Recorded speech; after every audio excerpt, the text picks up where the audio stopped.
Hey everybody, it's Dr. Fletcher, and let's talk about order sets. Where to even start with order sets? For me, I never used to think about them too much, and then I got started in laboratory stewardship, and I came to realize that order sets cause all sorts of problems, and too often in laboratory, we're the victims of order sets. Back when I started in laboratory stewardship, our hospital had just gone live with a new EMR, and I think to make the work life of our physicians a little bit easier, the hospital decided to create all sorts of order sets in a very rapid fashion, and nobody gave too much thought about the laboratory component, and it caused all sorts of problems. So very quickly, I had to figure out how can laboratory get involved. How can we get a seat at the table to start reviewing these order sets? Let's look at a couple of real examples of order sets. This first one is not necessarily the worst order set in the world, but I think it's pretty typical. This is an order set for asthma, COPD, and pneumonia. And you can see it's really just got a long laundry list of tests. And again, this probably isn't the worst one in the world, but D dimers for asthma and COPD, that's probably going to lead to a lot of unnecessary D dimers and maybe even CT scans for pulmonary embolus. There's some other things on here like digoxin. It's probably better for CHF. Any case, not the worst example, but it gives you a sense of some of these long laundry lists that were really just kind of dumped into these order sets. From there, we actually have some other examples which are probably a little bit worse. This is a real example of a chest pain order set. Now, obviously, this order set was put together without input from the laboratory because why would you order a CKMB on somebody who you think is having a heart attack? It's an obsolete test. But don't worry, you could also get a creatinine kinase, another test that's not very useful for heart attacks. But don't worry, you can get a troponin. Unfortunately, you'll get your troponin every 8 hours. So this is a real good example of a problematic order set that really wasn't very well thought out from a laboratory perspective. It's interesting because reviewing this order set, this particular hospital was also having a lot of problems with its ER length of stay. And I'd say that anytime you have order sets which are ordering troponins every 8 hours, it's probably not helping. I love this particular saying that every system is perfectly designed to get the results that it does. And so, if you're designing order sets like this, obviously you can have all sorts of downstream problems. And so it was examples like this that I took to my hospital administration to say, you know what, laboratory, we really need to be involved. This isn't just costing your laboratory money, but it could be impacting hospital metrics in general, like length of stay. And this certainly got their attention.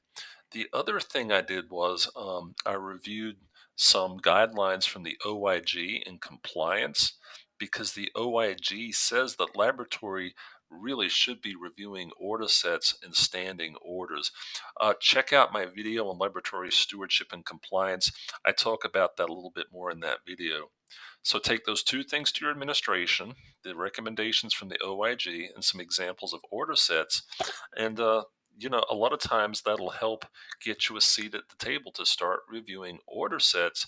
And it's a great activity for a laboratory stewardship committee or other group to start getting involved in the order set process. The other thing I want to talk about for just a moment is recurrent testing. A lot of times these order sets have all sorts of orders around test duration. um, Here's some real examples, and I wish I could say I made these up just for a presentation, but these are real examples that I've collected off order sets over the years. And at first, they're kind of shocking, but the truth is, honestly, we're probably all dealing with tests like this at some point. I've noticed that a lot of EMRs will allow orders to be placed for 99-day durations because there's two digits in the order duration field. How do we fix this on order sets? Well, this particular hospital where I first started laboratory stewardship, we started applying a rule to our order sets that said no greater than 3 days of recurrent laboratory testing unless it's associated with a pharmaceutical requirement. So now we could start putting that rule and applying it to all of our order sets to get rid of these 99-day orders.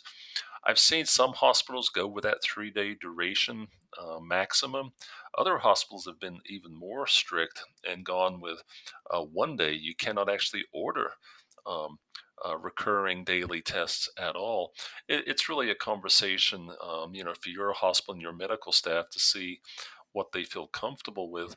But when you're working with order sets, sometimes you have to have these broad rules to try to reduce the inappropriate duration of laboratory tests. There's obviously a lot more we could talk about with order sets, but in summary, read the OIG requirements. It'll give you some ammunition to take to your administration. Then go find some of these examples that will also get their attention and hopefully allow you to get a seat at the table so laboratory can start reviewing and getting involved in order sets. I've had some people say, you know what, Dr. Fletcher, we've got 500 order sets. Where do we get started? How are we supposed to tackle this? And my last piece of advice is reach out to informatics. Somebody can give you a list of the highest volume order sets. So rather than tackling all 500, pick the 10 highest volume order sets by use. There'll be things like heart attack, sepsis, COPD, CHF, and that way you can focus your efforts initially on the highest impact order sets. Let me know how it goes for you. You having a challenge with order sets? If so, have you been successful in addressing them? Leave me a post, a comment, shoot me an email. I'd love to get your feedback. Thanks for your time and good luck with all of your laboratory stewardship initiatives.